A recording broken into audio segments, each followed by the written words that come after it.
آپ کے ہوتے ہوئے کیوں کسی کے در پہ جائیں، کیوں کسی اس کا ایکو آپ نے بالکل ختم کر دیا، سادی آواز کر دی، آواز بڑھیا صحیح کر بھیا، ہلو ہلو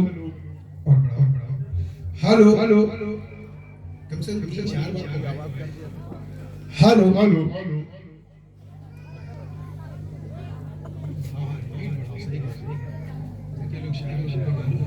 ہلو ہلو کیوں کسی کے در پہ جائیں، آپ کے ہوتے ہوئے حال دل کس کو سنائیں، آپ کے ہوتے ہوئے اور میں خدا میں مصطفیٰ ہوں، یہ میری پہچان ہے، میں خدا میں مصطفیٰ ہوں، یہ میری پہچان ہے، غم مجھے کیوں کر ستائیں، غم مجھے کیوں کر ستائیں، آپ کے ہوتے ہوئے غم مجھے کیوں کر ستائیں، آپ کے ہوتے ہوئے میں کیسے مان جاؤں، شام کے بازار ہے، سبحان اللہ سبحان اللہ، میں کیسے مان جاؤں، شام کے بازار میں چھین لے کوئی ردائیں، چھین لے کوئی ردائیں، آپ کے ہوتے ہوئے چھین لے کوئی ردائیں، آپ کے ہوتے ہوئے حال دل کس کو سنائے، آپ کے ہوتے ہوئے۔ اچھا یہ جو شعر آپ نے سنا ہے کہ میں کیسے مان جاؤں شام کے بازار میں، اس سے پس منظر آپ لوگ جانتے ہیں، پس منظر آپ لوگوں کو نہیں، آپ نے جو ٹون سنا اور تھوڑا سا ریڈم اچھا لگا اور کے ساتھ اور اچھا لگا تو اس پہ آپ لوگوں نے ہاتھ اٹھایا اور خوش ہو گئے۔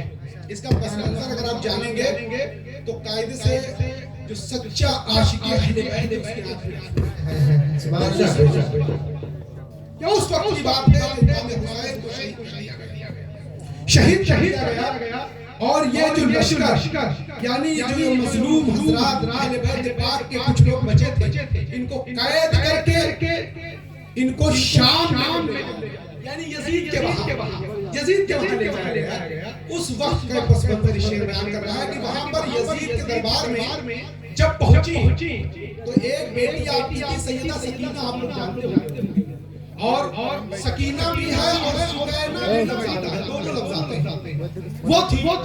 تو یزید نے ان کو دیکھا تو کہا یہ لڑکی کون ہے جو سر چھپائے؟ تو یزید نے کہا یہ تو لڑکی جب سیدہ سکینہ نے یہ بات سنی تو آپ اپنی پھوپھی سیدہ زینب کے پاس چھپا دیں، اور یزید نے کہا کون بیٹی، کس کی بیٹی ہے؟ تو کسی نے کہا یہ حسین کی بیٹی سکینہ ہے۔ آپ کی ایک دوسری بیٹی بھی تھی جن کا نام سیدہ فاطمہ، آپ لوگ جانتے ہوں گے ان کا نام تھا سیدہ فاطمہ صغرا، اور صغرا کہنے کی صرف ایک ہی وجہ تھی کہ صغرا ان کو کہا کیوں جاتا تھا، کیونکہ سیدہ فاطمہ کبرا جو ان کی دادی تھی، ان کی دادی تھی سیدہ کائنات، وہ کبرا ہے، جس طرح سیدہ خدیجہ الکبرا ہے اور جتنی دنیا میں خدیجہ وہ سب صغرا ہے۔ اس لیے میں نے اپنی بیٹی کا نام خدیجہ رکھا ہے لیکن کبرا میں نہیں کہتا, ہمیشہ اس کو پیار سے صغرا بناتا, کبرا نہیں کہتا, صغرا کہتا ہوں کیونکہ وہ صغرا ہے, وہ کبرا اور تھی, یہ ان کے غلام ہے تو یہ صغرا ہے. تو وہ تھی. ایک شخص آیا اور پہلے مال غنیمت ہوتا تھا اس زمانے میں, لونڈیاں ہوتی تھی, مال غنیمت میں آتی تھی, وہ بغیر نکاح کے جائز علماء جانتے ہیں. تو اس نے جب سیدہ فاطمہ صغرا کو دیکھا, اب تھوڑی بڑی تھی, تو اس نے یزید سے کہا کہ اے یزید, بادشاہ تھا, اس نے کہا کہ یہ لونڈی میں چاہتا.